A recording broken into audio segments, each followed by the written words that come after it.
Hello everyone. So this is the last subtopic for the lecture 2, which is about the limiting reagents.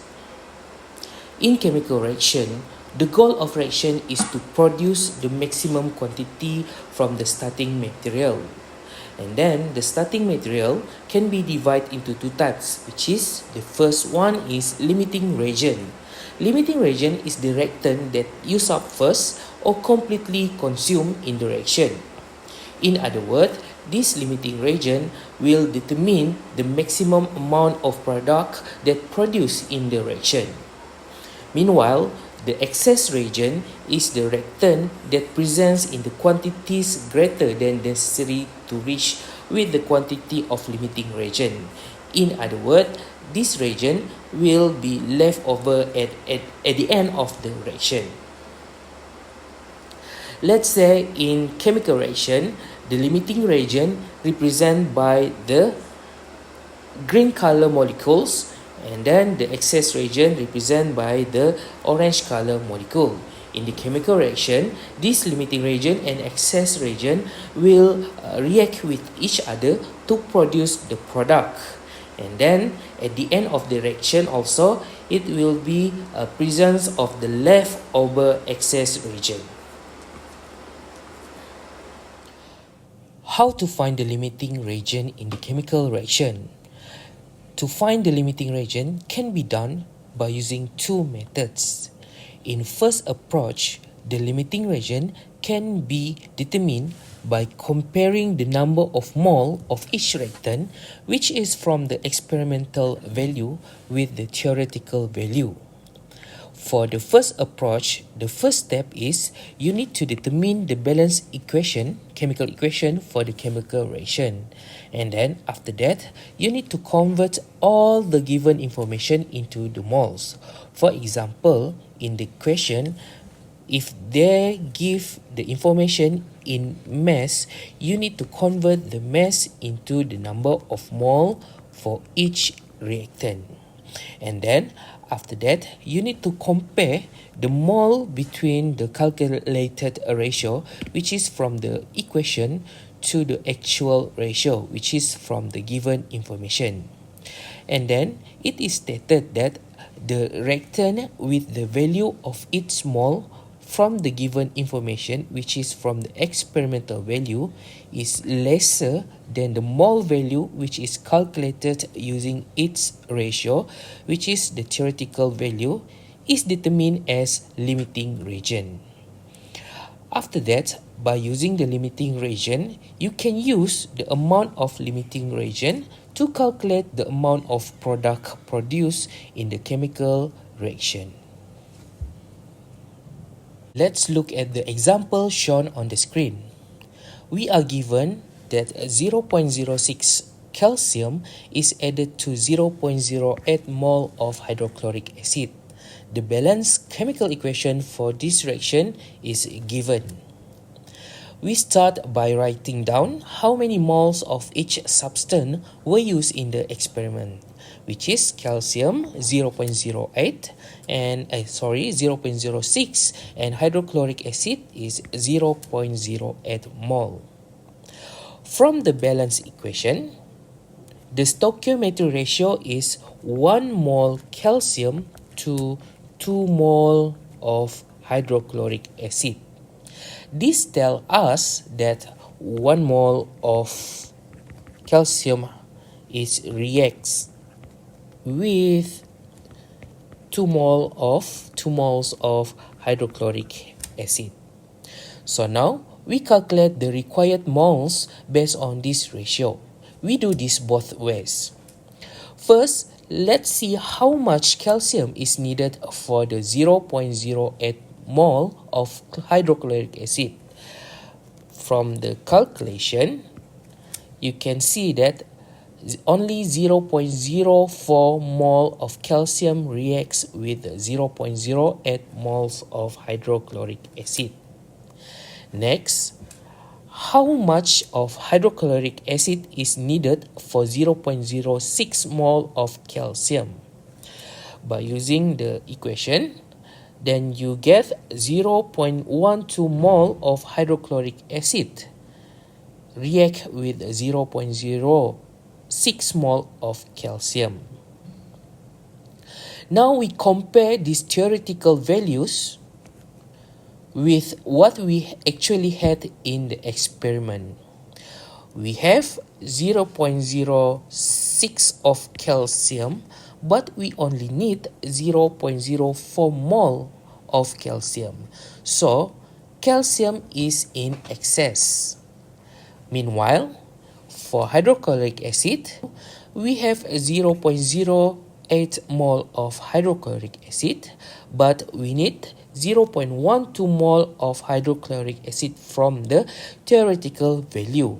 So then HCl is not enough. That it is stated that the mole of the reactant which from experiment is lesser than mole from the calculated theory is stated as limiting reagent. So then HCl is limiting reagent. So this is how to find the limiting reactant using the first approach. Alright students, now let's move on to approach 2 for finding the limiting reagent. While approach 1 focuses on comparing mole ratios directly, approach 2 takes a different route. We focus on the amount of product formed. This method answers the question, which reactant will produce less product? That's your limiting reagent. Let me guide you through the steps shown on this slide.